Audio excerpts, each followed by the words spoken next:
Anyway, good morning to everyone, dear participants, Доброго ранку, distinguished guests. шановні We're really happy учасники, you made it to day дорогі 2 гості. Ми of our раді, що event. We had a дожили really до tight другого дня schedule нашого yesterday and заходу. quite Вчора була дуже насичена fruitful day, програма і дуже a number плідний of день. very fruitful and interesting discussions, дуже and we плідних, цікавих were дискусій. even on time І ми with навіть all of them, which вклалися is в час. really quite great. А це чудово. So today we also have a number of very interesting discussions, presentations, and I think I'm going to start right away. Я думаю, що одразу і Just почнемо. reminding you that we Нагадаю, need to keep to our ми повинні tight schedule. дотримуватись нашої I would like to give насиченої the floor to програми. Ms. Blerta Передам Cela, слово пані Deputy Блерті Country Чела, Director заступниця UNDP. директора Please, the floor is представництва yours. Thank you. ООН в Україні.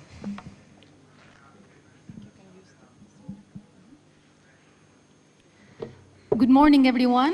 Thank you so much for being ранку here усім. with all of Дякую, us що today ви at this до нас beautiful приєдналися plenary сьогодні chamber тут, of the в Верховної цій Ради. чудовій сесійній залі It Верховної is Ради. really a privilege І дійсно for це us, велика UNDP, честь для нас, для to be програми розвитку organizing this ООН, event and організовувати bringing you цю all of you подію here today і усіх together вас with our тут partners. зібрати разом з нашими We партнерами. have representatives Тут from є представники 55 з countries around the 55 world країн по всьому світу. speaking about very important issues І for вони обговорюють дуже Ukraine and важливі питання globally. і для України, і в глобальному Citizen масштабі. engagement, Це fake залучення news, громадян, collaborative фейкові work новини, between parliament and співпраця civil між society. парламентом та These громадянським were some of the суспільством. topics that we Це лише discussed декілька з тих yesterday. тем, які ми обговорювали вчора. And today we are І going to be сьогодні focusing ми будемо on говорити other important про issues. іще інші важливі discussion питання. on Ми продовжимо нашу strengthening the дискусію щодо partnerships, підсилення between партнерства civil society між громадянським and суспільством parliament, і парламентом. and also, І також ми будемо говорити про платформу відкритих даних, як використовувати технології, аби просувати роботу в цьому напрямку. ООН мала честь займатися просуванням демократичних парламентських реформ в Україні. І ми дуже раді, що всі ви приєдналися до нас, до цієї дискусії з цих питань. Але я хотіла скористатися цією нагодою і запросити одного з особливих гостей, особливих друзів України. По суті, він не потребує представлень, тому що він дуже чудово всім нам відомий. Це колишній президент Європейського парламенту пан Пет Кокс. Президент Кокс – один з найкращих друзів України. Він очолював спільну місію з оцінки потреб між Верховною Радою та Європейським парламентом з 2016 року розробляв карту реформ і допомагав трансформувати парламент України. Він продовжує підтримувати демократичні реформи в цій країні. І він не лише є лідером, але дійсно щирим другом цієї країни. Отже, хочу подякувати вам, пане Кокс, за те, що ви з нами і продовжуєте нас надихати. І ми обговорюємо зараз такі важливі питання, що стосуються демократичних трансформацій в Україні з використанням передової практики Європи і глобальної практики. Дякую і запрошую вас до слова.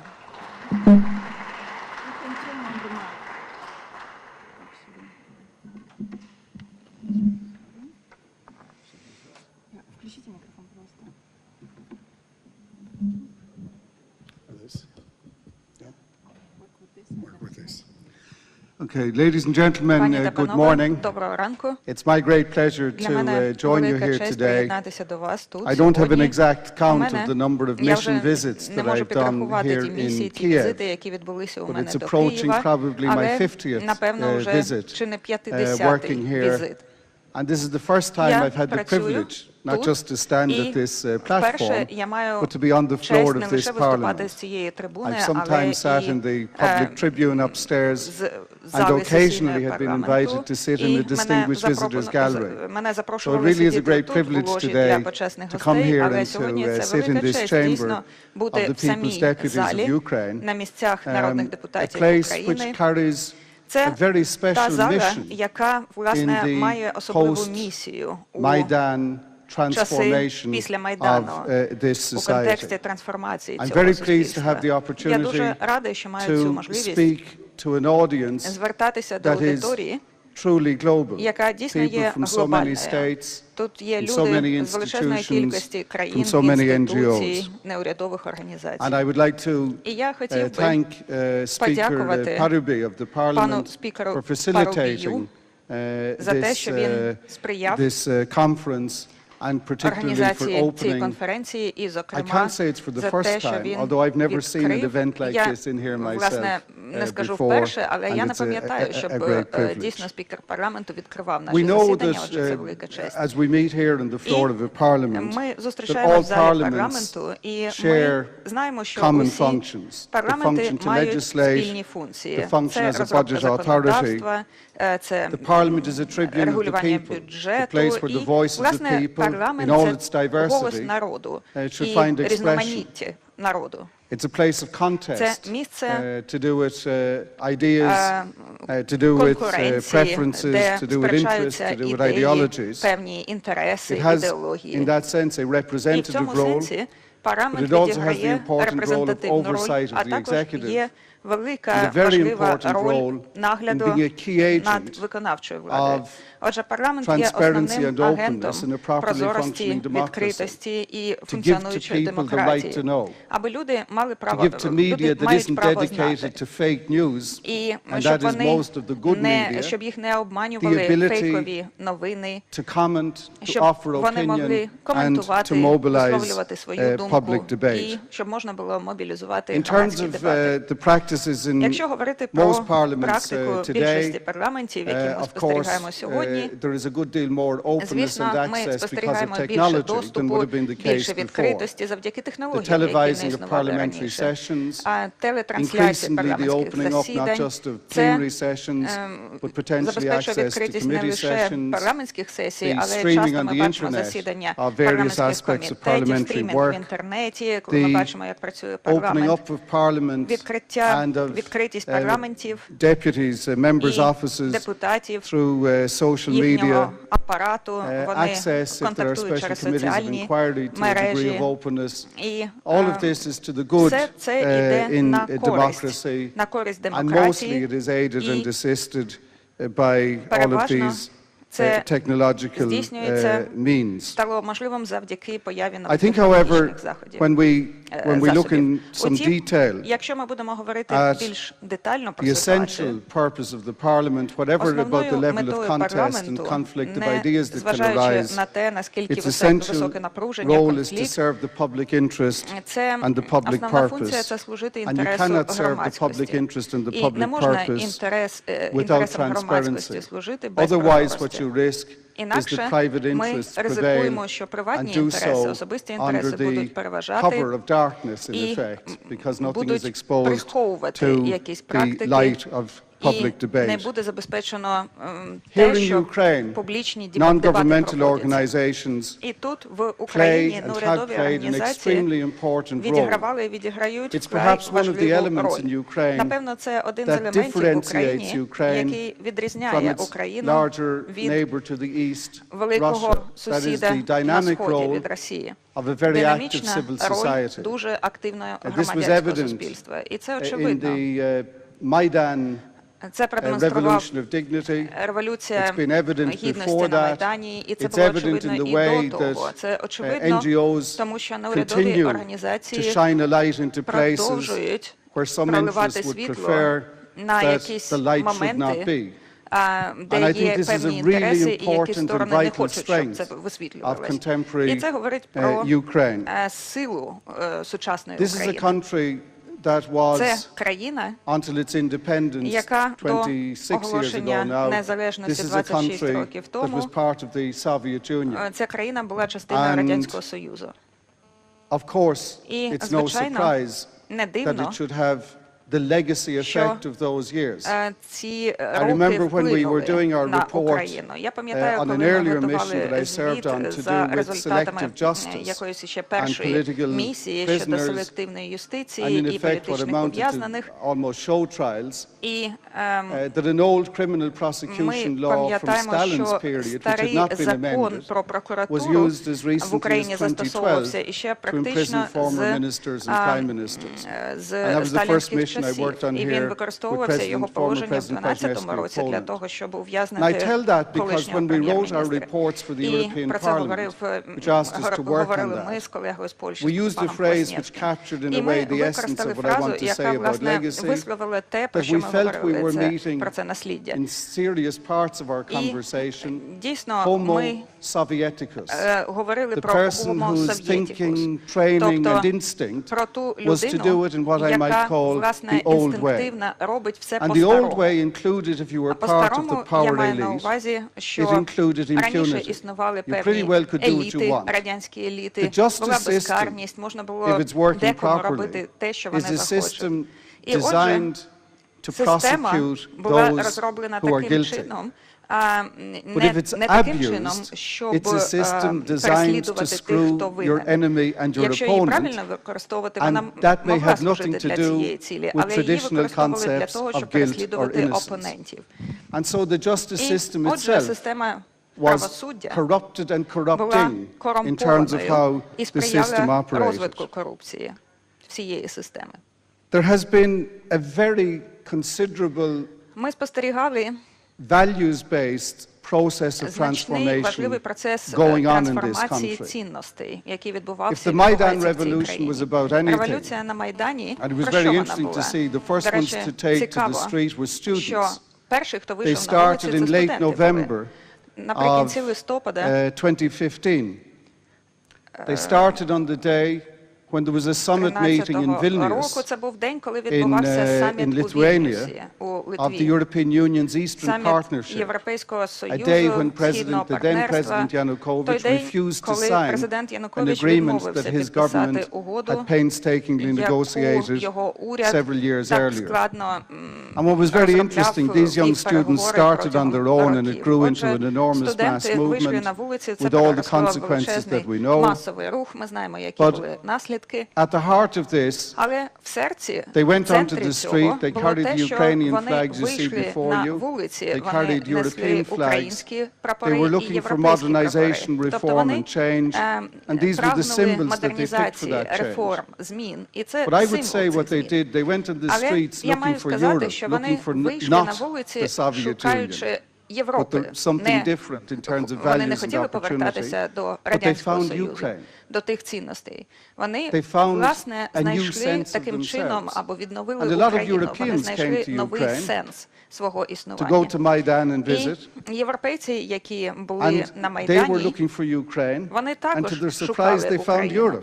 І як не It may be дивно, the вони only для capital себе in the знайшли European Union where people were Європу. protesting for Тобто це Europe at єдина, that moment. власне, And столиця в it was Європі, де deeply люди вийшли на протести за paradoxical, Європу. but Як it не was also дивно, це deeply true. парадокс, але це And правда. so this element of Оцей transformation елемент has трансформації defined what that revolution визначив of dignity те, was. про що була And it has революція obliged гідності. people in this І це parliament зобов'язало людей, парламентарів, sign зараз up to become взяти на себе owners and drivers зобов'язання і of стати the драйверами, transformative рушіями process. трансформаційних процесів.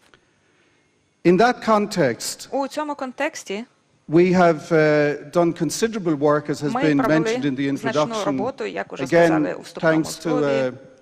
a memorandum agreed between Меморандум the Speaker of the узгоджений Parliament між here, спікером former парламенту, Speaker, is now Prime Minister Mr. колишнім Groisman, спікером, and the зараз then він President of the прем'єр-міністр European пан Parliament, Гройсман, President і Schulz, and that has президентом been Європейського renewed now by парламенту тоді Speaker паном Parabey Шульцем, and the і new зараз President of буде the European підписаний Parliament, новий Mr. Tajani. меморандум між Парабієм і новим We started президентом паном work Тальяні.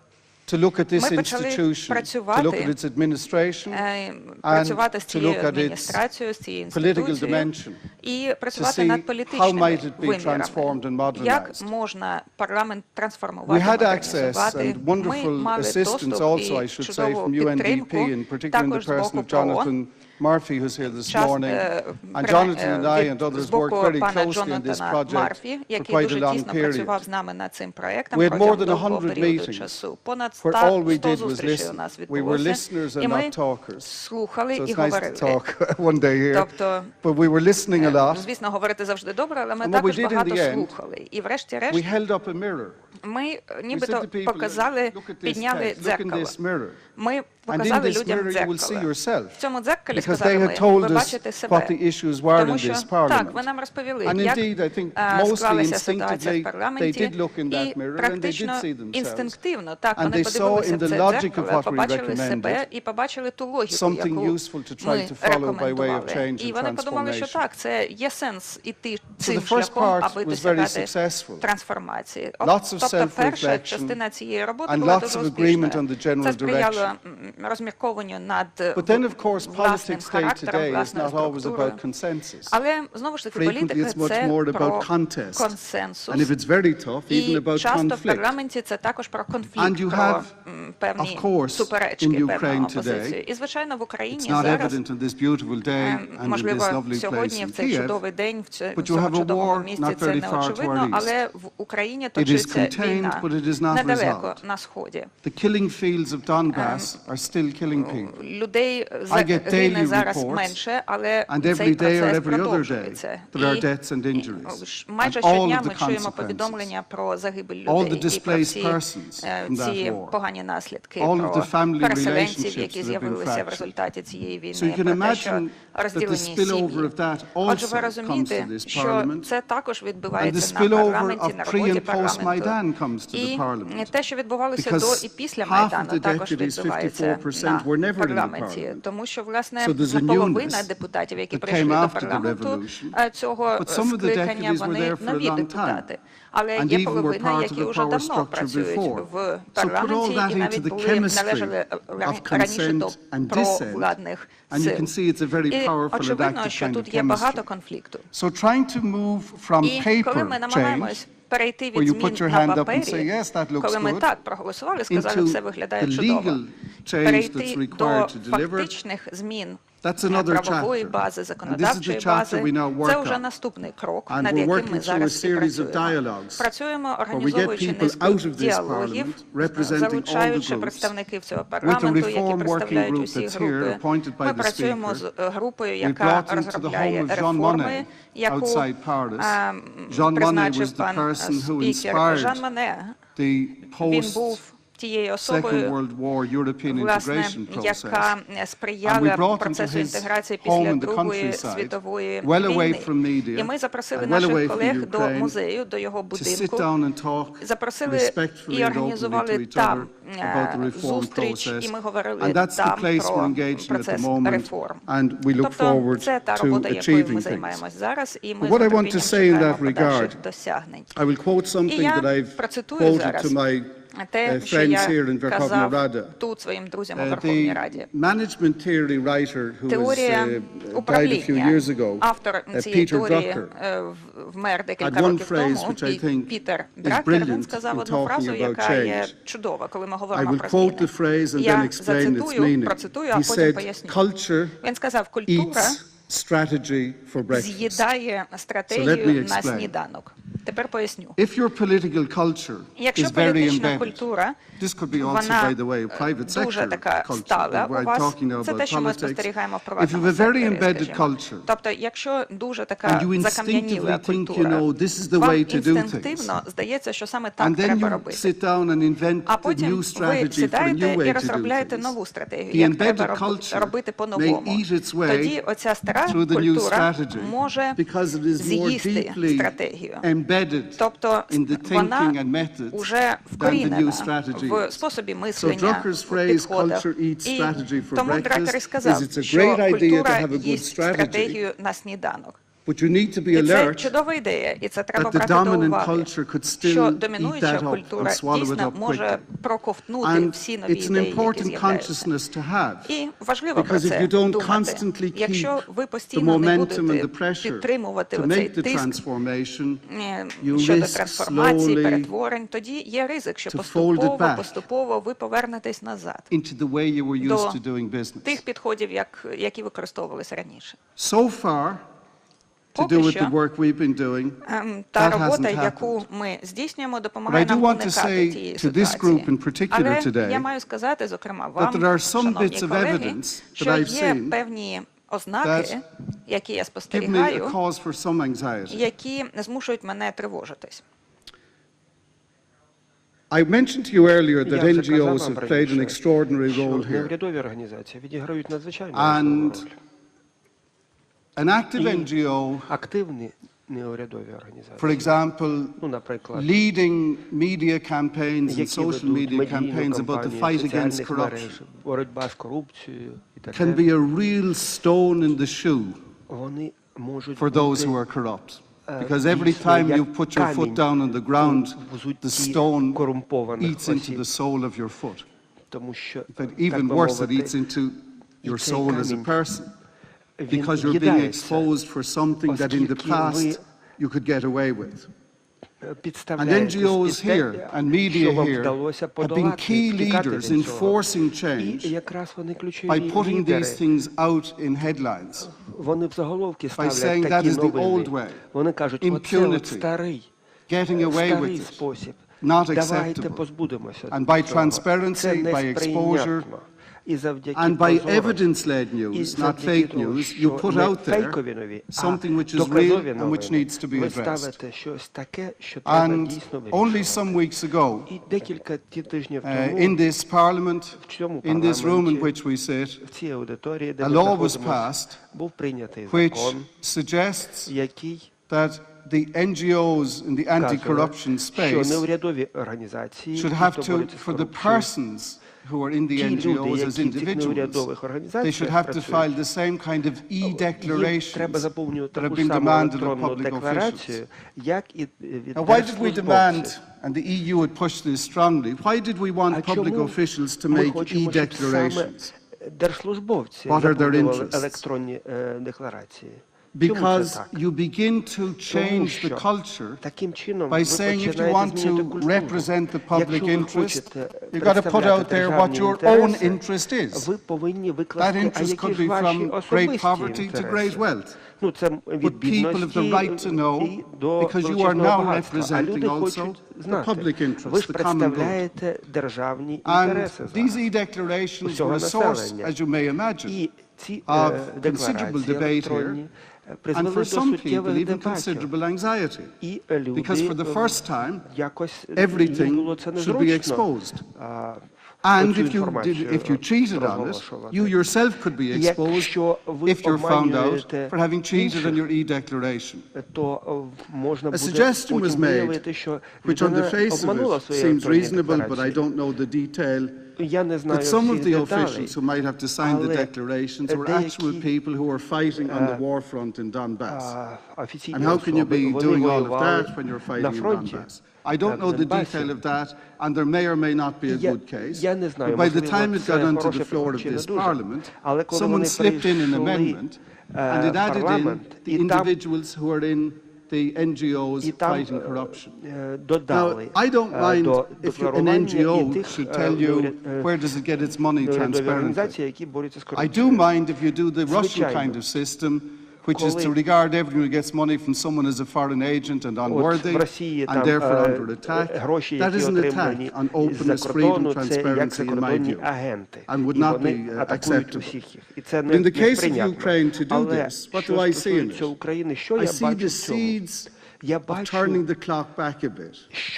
I see somewhere the confidence building that the old culture would like to reassert some of where it used to be. To say, as I looked at that camera with the light shining in my eyes, switch off the light and let's go back to the shadows.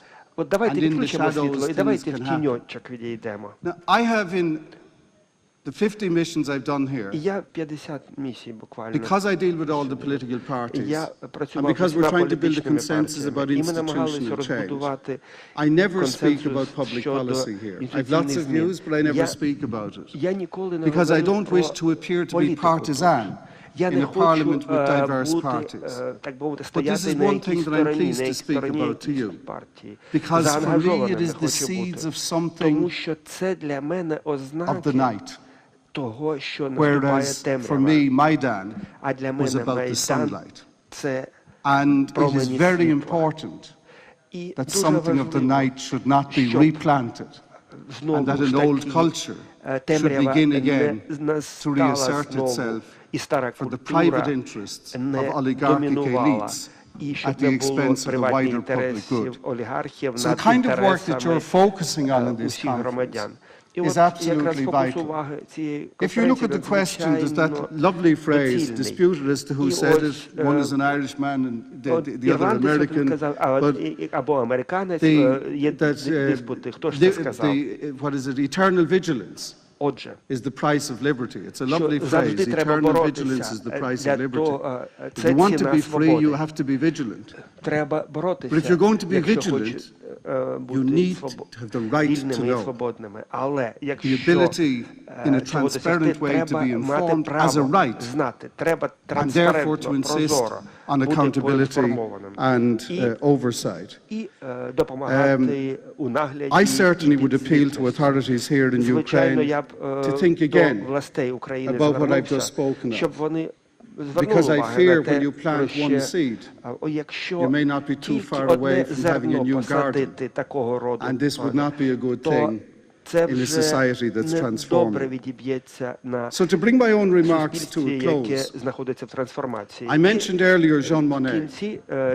Jean Monnet, and I do a brief digression because I don't wish to assume that you know who he is. Jean Monnet was a man who was never elected to anything. He never ran for public office. He was from a cognac-producing family in France, in a kind of a way, but it would be a bad comparison.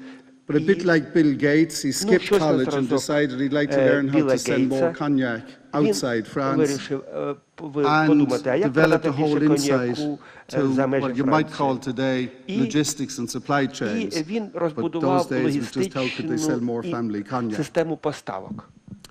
He ended up, after the First World War, through his connections and respect that people had for him, to be the Deputy Secretary General in Switzerland of the League of Nations, which was the failed pre-war, pre-Second World War precursor of what became the United Nations. But Jean Monnet was of the view that if you've got a system where everything has to be agreed constantly and unanimously in a complex political institution, a bit like the League of Nations, that you'll never really decide to do anything because there's always someone who doesn't want it to happen. And he conceived of the idea of developing a European community where people would do some things together while leaving other things just to be done at national level. And they began with what? They began with coal and steel. Because coal and steel were the two things in the Ruhr Valley in Germany that were used to produce the armaments that rearmed Hitler's Germany, that created a remilitarization of the core of the continent that went back into the war.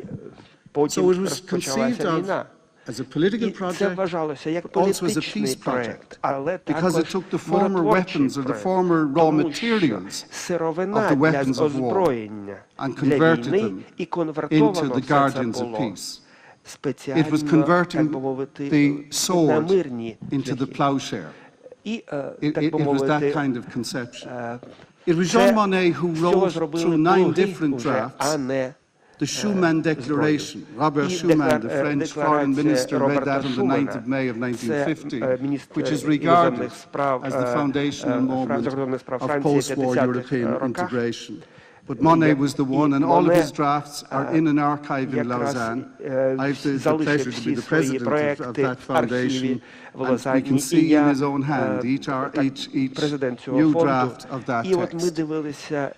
Why I go to that man, he had many good insights, but one of the phrases I'm going to quote from Monnet is a very simple but insightful one. He said, and I will paraphrase it later, he said, I quote, "Nothing is possible without men, and nothing is lasting without institutions." I think the only change we've made to that today to do with our necessary consciousness of gender diversity is nothing is possible without people or persons, and nothing is possible nothing lasts without institutions. And this brings me to the core of why was the European Parliament and its democracy unit committed to the work with UNDP, with NDI, and with so many of the ambassadors and agencies here in Kiev. Because if this country is to truly transform, what it needs at its core is to develop strong, capable, independent institutions. These are the real anchors of the substance of open democracy when they're strong and independent. A strong and independent judiciary that isn't politicized to do what it's told. A strong and independent anti-corruption investigation process that follows the evidence and not the instructions. A strong and independent parliamentary institution that isn't on a puppet string of an oligarch, but stands on the dignity of the elected representative and his or her mission to serve the common good and the public interest as they see it. These are the things that really count. And these are the things that are being refashioned in this country with its many challenges. I am for Ukraine, in the end, an optimist that this will be done and that this can be done. But it is never easy. And I am deeply conscious of what I said earlier. The risk is always that culture of the old sort can eat strategy of the new sort and chew it up and expel it in the process and leave it behind. And so civil society in particular has a particular role of vigilance, of oversight, of demanding that public authority give an account of itself in an open way. And in a country like this, with a history of impunity of those who did wrong in the past, it seems to me to be a central and powerful message that should come from the collective wisdom of a group like this on this weekend to say to public authorities in Ukraine, don't take any step back from the necessary transformative change to which the revolution of dignity committed this state. Because that's what the people wanted. And it is my strong belief, I don't have the evidence, I don't have opinion polls in front of me, that the Ukrainian public is an alert public, that it knows and follows these things, and that its will is for reform, for modernization, for transformation, for change, and that its will is to see strong and capable institutions take their place here in this country and on the wider global stage. I'm sure it is the will and instinct of President Parabi, the speaker who spoke to you yesterday, I understand, and with whom we work very closely. And I want to say I wish the conference well. I have the opportunity to sit in on some of the elements today. I'm looking forward to check out whatever the technology is that we're going to learn about later. But in all of this, technology can help, people matter, but in all of this, what absolutely matters is the openness, the transparency, and the consequent accountability that comes. Because this is the feedstock to feed the vigilant. And the vigilant are the guardians of liberty, and liberty is what the people want. Thank you.